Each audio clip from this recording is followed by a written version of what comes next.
ଶୃଙ୍ଖଳିତ ଭାବରେ ସମସ୍ତେ ଆଜି ଆସିକି ଲକ୍ଷ ଲକ୍ଷ ଶ୍ରଦ୍ଧାଳୁ ଆସିକି ଆଜି ଏହା ସହିତ ଆମର ବିଭିନ୍ନ ଜାଗାରେ ଆମର ବିସ୍ତୃତ ବ୍ୟବସ୍ଥା କରାଯାଇଛି, ଯଥା ଆମର ପୁଲିସ ଫୋର୍ସ, ଆମର RAF, CRPF ସମସ୍ତେ ଆଜି ଏଠାରେ ଅଛନ୍ତି। ତା ସହିତ ଆମର ମାଜିଷ୍ଟ୍ରେଟ୍ ମାନେ ବି ଡିପ୍ଲୟମେଣ୍ଟ ସମସ୍ତ ସ୍ଥାନରେ ବ୍ୟବସ୍ଥା କରାଯାଇଛି।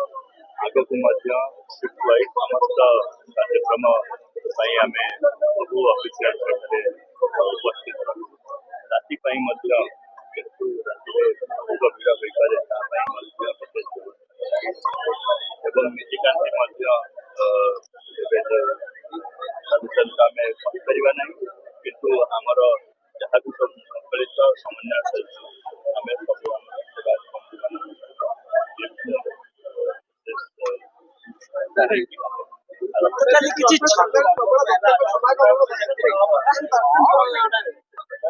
କାରଣ ଏଠାରେ ଚାଲିଛି ମୋର ଗୋଟିଏ ଅନୁରୋଧ ରହିବ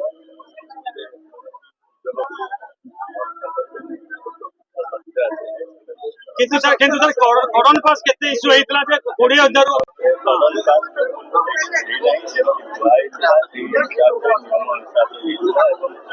ଆରମ୍ଭରୁ ବି କଡନ ବହୁତ କରା ହେଇକି ଆମର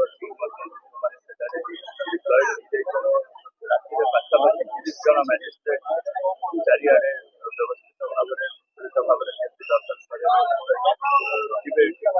କଣ୍ଟ୍ରୋଲ ରୁମ୍ ଇଣ୍ଟିଗ୍ରେଟେଡ୍ ଅଛି, ଏଥର ତ ଇଣ୍ଟିଗ୍ରେଟେଡ୍ କଣ୍ଟ୍ରୋଲ ରୁମ୍ରେ ସବୁ ବିଭାଗର ଅଧିକାରୀ ରହିକି ସାରା ଆମର ଶ୍ରଦ୍ଧାଳୁ ଆସିବେ ଏବଂ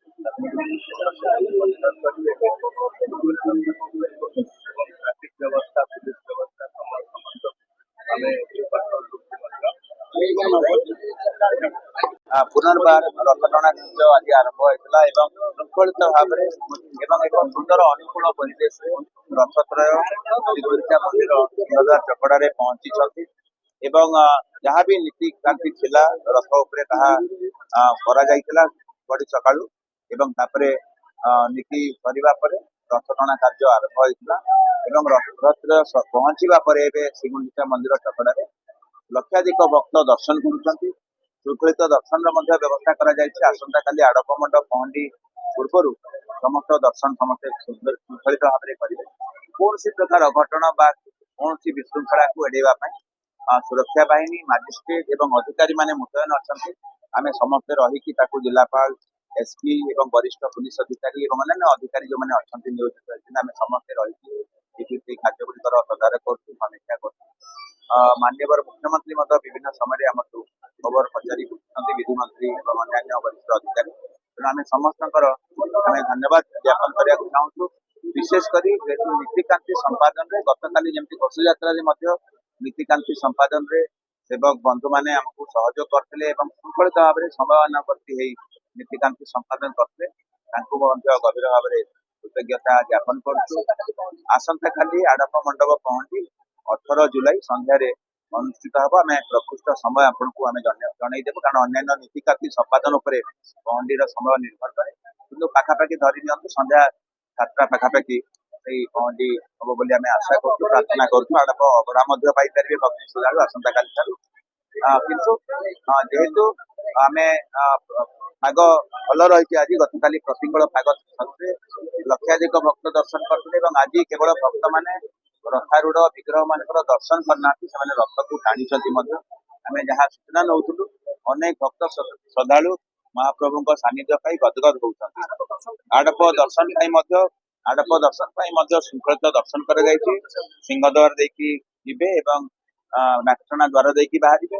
ଯୋଉମାନେ ସେବକ ପରିବାର ଅଛନ୍ତି କିମ୍ବା ଦିବ୍ୟାଙ୍ଗ ଭକ୍ତ ଅଛନ୍ତି ସେମାନେ ଉତ୍ତର ଦ୍ୱାର ଗୁମଟ ଦେଇ ଯାଇପାରିବେ, ତାଙ୍କ ପାଇଁ ସ୍ୱତନ୍ତ୍ର ଭାବରେ ବ୍ୟବସ୍ଥା କରାଯାଇଛି ଏବଂ ଯାହା ବି ଉନ୍ନତିକରଣ କାର୍ଯ୍ୟ ବି ହେଇଛି ତାହା ଶ୍ରଦ୍ଧାଳୁ ଭକ୍ତମାନଙ୍କର ଦର୍ଶନକୁ ସୁଗମ କରିବା ପାଇଁ କରାଯାଇଛି।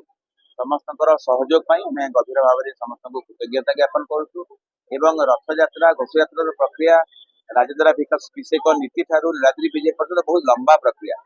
ଏବେ ଆମେ ଶ୍ରୀଗୁଣ୍ଡିଚା ଯାତ୍ରାର ସମାପନ ହେଇ ଏବେ ରଥାରୂଢ ବିଗ୍ରହ ପହଞ୍ଚିଛନ୍ତି ଶ୍ରୀଗୁଣ୍ଡିଚା ମନ୍ଦିରରେ।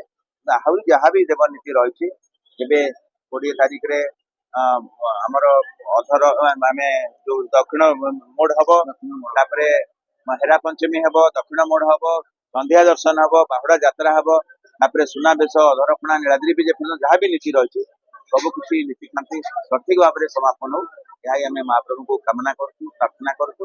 ଏବଂ ଆପଣମାନେ ବି ଯେତେବେଳେ କ୍ୟାମେରା ଧରିକି ଛିଡା ହେଇଛନ୍ତି, ମହାପ୍ରଭୁ ଏବେ ଶ୍ରୀଗୁଣ୍ଡିଚା ସାମ୍ନାରେ ଅବସ୍ଥାନ କରିଛନ୍ତି। ତେଣୁ ସମସ୍ତଙ୍କ ପାଇଁ ଆମେ ସମସ୍ତଙ୍କର କଲ୍ୟାଣ ହଉ ବୋଲି ପ୍ରାର୍ଥନା କରୁଛୁ। ଜୟ ଜଗନ୍ନାଥ। ସଂକ୍ରାନ୍ତିର ପୂଜା ଆଜି ଅଛି। ମହାପ୍ରଭୁଙ୍କର ଅବକାଶ ପରେ ସକାଳ ଧୂପ, ଦ୍ୱିପହର ଧୂପ, ସନ୍ଧ୍ୟା ଧୂପ ସମସ୍ତ କାର୍ଯ୍ୟ ଆଜି ହବ। ତା ଭିତରେ ମଧ୍ୟ ଭକ୍ତମାନେ ପ୍ରପରଲି ଦର୍ଶନ କରିବେ। ସେ ଯୋଗୁରୁ କାଲି ମହାପ୍ରଭୁ ଅଧା ବାଟରେ ଥିଲେ, ବହୁ ଲୋକ ମଧ୍ୟ ଦର୍ଶନ କରିଛନ୍ତି। ଆଜି ମଧ୍ୟ ଦୂର ଦୂରାନ୍ତର ଯେଉଁମାନେ ଆସନ୍ତି ସେମାନେ ମଧ୍ୟ ରଥ ଦୌଡ଼ି ଟାଣିଛନ୍ତି। ଆଉ ପ୍ରଭୁଙ୍କର ମଧ୍ୟ ଆଜି 3 ରଥ ମଧ୍ୟ ଆସିପାରିବେ। ଦୟା ଗୋଟେ ଇସ୍ୟୁ ନୁହଁ। ଦୟାକୁ ନେଇକିରି ଯୋଉମାନେ ରାଜନୀତି କରୁଛନ୍ତି ବା ଯୋଉ ମିଡିଆ ମାନେ କହୁଛନ୍ତି, ସେମାନଙ୍କୁ ମୋ ତରଫରୁ ମୁଁ କହୁଛି ଏଇଟା ସମ୍ପୂର୍ଣ୍ଣ ଭୁଲ। କାରଣ ଦୟାଟି ଯୋଉ ଆସିଥିଲା ଦୟା 7-5 ଲାଗିଥିଲା। 7-5 ଲାଗିବା ପରେ 7-5ରେ ମହାପ୍ରଭୁଙ୍କର ଯୋଉ ବର୍ଷା ହେଲା ସେଥିରେ ସବୁ ସୋଲ ଖସି ପଡିଥିଲା। ସୋଲ ସବୁ ଖସି ପଡିଥିଲା, ଯୋଉଥିରେ କି ତୁଳସୀ ଫୁଲ ସବୁ ମତେ ତଳେ ଥିଲା। ଆମେ ଯେତେବେଳେ ତିନି ମହାପ୍ରଭୁଙ୍କର ଦର୍ଶନ କରିନାହାନ୍ତି, ରଥ ମଧ୍ୟ ଟାଣିଛନ୍ତି। ଅନେକ ଭକ୍ତ ଯାହାଙ୍କ ସାଙ୍ଗରେ ଆମେ ଭେଟୁଛୁ ସମସ୍ତେ ଖୁସି ବ୍ୟକ୍ତ କରୁଛନ୍ତି। ଏବଂ ଆଜି ଠାକୁର ମାନଙ୍କ କୃପାରୁ ଖୁବ ସୁନ୍ଦର ମଧ୍ୟ ଅନୁକୂଳ ପରିବେଶ ରହିଛି, ପାଗ ରହିଛି। ଏବେ ଦେଖନ୍ତୁ ମହାପ୍ରଭୁ ଜଗନ୍ନାଥଙ୍କ ରଥ ଲାଗିଲା ପରେ ଝିପିଝିପି ବର୍ଷା ଆରମ୍ଭ ହେଲାଣି। ଏହା ସଂଯୋଗ ଆପଣ ମାନେ କହିପାରନ୍ତି, କିନ୍ତୁ ଜଣେ ଶ୍ରଦ୍ଧାଳୁ ଭକ୍ତ ପାଇଁ ବା ଜଗନ୍ନାଥ ପ୍ରେମୀ ପାଇଁ ଏହା ନିଶ୍ଚିତ ଭାବରେ ମହାପ୍ରଭୁଙ୍କ ଲୀଳା। ଠିକ 9:30 ବେଳେ 9:40 9:41 ବଡ ଠାକୁରଙ୍କ ରଥ ଟଣା ଆରମ୍ଭ ହେଇଥିଲା ଅବକାଶ ନୀତି ଏବଂ ବେଶ ହେଲା ପରେ। ଏବଂ ପରେ ଦେବୀ ସୁଭଦ୍ରାଙ୍କର ଏବଂ ମହାପ୍ରଭୁ ଜଗନ୍ନାଥଙ୍କର ମଧ୍ୟ ରଥ ଠିକ ସମୟରେ ହେଇଥିଲା ଏବଂ ଶୃଙ୍ଖଳିତ ଭାବରେ ଦର୍ଶନ ଚାଲିଥିଲା ଏବଂ ରଥ ଟଣା ମଧ୍ୟ ଚାଲିଥିଲା। ଏବେ ଆପଣମାନେ ନିଜେ ଦେଖୁଛନ୍ତି ଠିକ 2:44 ସମୟରେ ମହାପ୍ରଭୁ ଜଗନ୍ନାଥଙ୍କ ରଥ ଶ୍ରୀଗୁଣ୍ଡିଚା ମନ୍ଦିର ସିଂହଦ୍ୱାର ଚକଡାରେ ଲାଗିଛି ଏବଂ ଏବେ ଲକ୍ଷାଧିକ ଭକ୍ତ ଅଛନ୍ତି, ତେଣୁ ତାଙ୍କର ଶୃଙ୍ଖଳିତ ଦର୍ଶନ କରିବା ଦାୟିତ୍ୱ ଆମର। ଏବେ ଦର୍ଶନ ମଧ୍ୟ ଜାରି ରହିବ। ରଥାରୂଢ ବିଗ୍ରହ, ଶ୍ରୀ ବିଗ୍ରହ ମାନଙ୍କର ଦର୍ଶନ କରିବେ ଶ୍ରଦ୍ଧାଳୁ ଭକ୍ତ। ଏବଂ ଆସନ୍ତା କାଲି ଯେହେତୁ ସନ୍ଧ୍ୟାରେ ଆଡପ ମଣ୍ଡପ ପହଣ୍ଡି ବିଜେ ହବ, ତା ପାଇଁ ମଧ୍ୟ ପ୍ରସ୍ତୁତି ଆରମ୍ଭ ହେଲାଣି। ଗତ ବର୍ଷ ଆପଣମାନେ ଦେଖିଥିବେ, ଯୋଉଦିନ ଆଡପ ମଣ୍ଡପ ପହଣ୍ଡି ବିଜେ ଥିଲା ସେଦିନ ସକାଳୁ ଅଘଟଣ ହେଇଥିଲା। ତାକୁ ଆଖି ଆଗରେ ରଖି ଯାହାବି ଆମେ ସୁରକ୍ଷା ବାହିନୀ ମୁତୟନ କୁହନ୍ତୁ, ମାଜିଷ୍ଟ୍ରେଟ ବା ଅଧିକାରୀ ମାନଙ୍କର ସୁରକ୍ଷା ଦାୟିତ୍ୱ କୁହନ୍ତୁ, ତା ପାଇଁ ଆମେ ପ୍ରତ୍ୟକ୍ଷ ଭାବରେ ଜିଲ୍ଲାପାଳ ଆମେ ଏବଂ ଅନ୍ୟାନ୍ୟ ବରିଷ୍ଠ ପୁଲିସ ଅଧିକାରୀ ତାକୁ ତଦାରଖ କରୁଛନ୍ତି। ସମସ୍ତ ଆରକ୍ଷୀ ବାହିନୀର ଅଧିକାରୀ କର୍ମଚାରୀ, RF, ରାପିଡ ଆକ୍ସନ ଫୋର୍ସ ଏବଂ ଅନ୍ୟାନ୍ୟ ଯେତିକି ବି ସେଣ୍ଟ୍ରାଲ ପାରାମିଲିଟାରୀ ଫୋର୍ସେସ୍ ଅଛନ୍ତି, ସମସ୍ତଙ୍କର ଆମେ ଯାହାଙ୍କର ସହଯୋଗ ନେଇଛୁ, ସମସ୍ତଙ୍କୁ ଆମେ ଧନ୍ୟବାଦ ଜଣାଉଛୁ। ଜିଲ୍ଲା ପ୍ରଶାସନରେ ଜିଲ୍ଲା ମାଜିଷ୍ଟ୍ରେଟ ବା ଜିଲ୍ଲାପାଳ, SP ପୁରୀ ଏବଂ ଅନ୍ୟାନ୍ୟ ସମସ୍ତ ଅଧିକାରୀ ନିଜେ ଉପସ୍ଥିତ ରହି ସମସ୍ତ ବ୍ୟବସ୍ଥାର ତଦାରଖ କରୁଛନ୍ତି। ଆମେ ସେମାନଙ୍କୁ ମଧ୍ୟ ଧନ୍ୟବାଦ ଜ୍ଞାପନ କରୁଛୁ। ଏବଂ ବାକି ଯାହା ନୀତିକାନ୍ତି ରହିଛି ସମସ୍ତ ସେବକ ମାନଙ୍କ ସହଯୋଗରେ ତାହା ମଧ୍ୟ ଠିକ ହିସାବରେ ସମ୍ପାଦିତ ହେଇଛି ଏପର୍ଯ୍ୟନ୍ତ। ଗତକାଲି ମଧ୍ୟ ଆପଣଙ୍କ ସୂଚନା ନିମନ୍ତେ କେବଳ କହିବି, ପଶୁଯାତ୍ରାର ଯେତେ ବି ଦେବ ନୀତି ଥିଲା ବା ନୀତିକାନ୍ତି ଥିଲା ଶୃଙ୍ଖଳିତ ଭାବରେ ତାହା ସମାପନ ହେଇଛି। ଯଦିଓ ପହଣ୍ଡିରେ କିଛିଟା ବିଳମ୍ବ ହେଇଥିଲା, ଆମେ ମହାପ୍ରଭୁଙ୍କର ଆମେ ସବୁବେଳେ ଆମେ କହିଛୁ ଯେ ମହାପ୍ରଭୁଙ୍କର ଇଚ୍ଛାରେ ପତ୍ର ବି ହଲେ ନାହିଁ। ଆମେ ହୁଏତ କେହି କହିପାରନ୍ତି ଯେ ଆମେ କହିକି ଏଡେଇ ଦେବା ପାଇଁ ସମୀକ୍ଷା କରାଯିବ କି କାହିଁକି ବିଳମ୍ବ ହେଲା, କାହିଁକି ଟାହିଆ କହିଦିଏ ଟାହିଆ ଲଗେଇବା ବା ବାହାରିବା ଶ୍ରୀମନ୍ଦିର ପ୍ରଶାସନ ଆମେ ଖାଲି ତାକୁ ନିରୀକ୍ଷଣ କରିଥାଉ, କିନ୍ତୁ ସେଇ ନିଷ୍ପତ୍ତି ସେବକ ମାନେ ହିଁ ନେଇଥାନ୍ତି। ତେଣୁ ଯୋଉ ସେବା ସମ୍ପୃକ୍ତ ଟାହିଆ ଲଗେଇବା ପାଇଁ ହଉ କିମ୍ବା ଟାହିଆ ବାହାର କରିବା ପାଇଁ ହଉ, ଆମର କୌଣସି ନିର୍ଦ୍ଦେଶନାମା ନାହିଁ ଯେ ତାକୁ ବାହାର କରିବା ପାଇଁ କିନ୍ତୁ ମହାପ୍ରଭୁ ନିଜେ ଦର୍ଶନ ଦେବା ପାଇଁ ଆସିଛନ୍ତି। ଏବଂ ଏହା କୌଣସି ହିସାବରେ ପରମ୍ପରାର କୌଣସି କ୍ଷୁଣ୍ଣ କରୁନାହିଁ ବୋଲି ସେବାୟତ ମାନେ ନିଜେ ଆମକୁ କହିଥାନ୍ତି। ତେଣୁ ଆମେ ତାକୁ ଗୋଟେ ସକାରାତ୍ମକ ଦୃଷ୍ଟିକୋଣରୁ ଦେଖିବା ଯେ ମହାପ୍ରଭୁ ନିଜେ ରଥ ଦାଣ୍ଡକୁ ଯେତେବେଳେ ରତ୍ନ ସିଂହାସନରୁ ଆସୁଛନ୍ତି କୋଟି କୋଟି ଭକ୍ତ ମାନଙ୍କୁ ଦର୍ଶନ ଦେବା ପାଇଁ ନିଜେ ବଡଦାଣ୍ଡରେ ଯୋଉମାନେ ଉପସ୍ଥିତ ଅଛନ୍ତି ଏବଂ ଆପଣମାନଙ୍କ ଜରିଆରେ କୋଟି କୋଟି ଭକ୍ତ ଶ୍ରଦ୍ଧାଳୁ ମାନେ ଟେଲିଭିଜନ ବା ଦୂରଦର୍ଶନ ପର୍ଦ୍ଦାରେ ଦେଖୁଛନ୍ତି ସମସ୍ତଙ୍କୁ ଆମର ବିନମ୍ର ନିବେଦନ ଯେହେତୁ ନୀତିକାନ୍ତି ସମ୍ପାଦନ ସଠିକ ହିସାବରେ ଶୃଙ୍ଖଳିତ ଭାବରେ ବ୍ୟବସ୍ଥିତ ଭାବରେ ସଞ୍ଚାଳିତ ହେଇଛି ଆମେ ସେବକଙ୍କୁ ଧନ୍ୟବାଦ ଦେବା।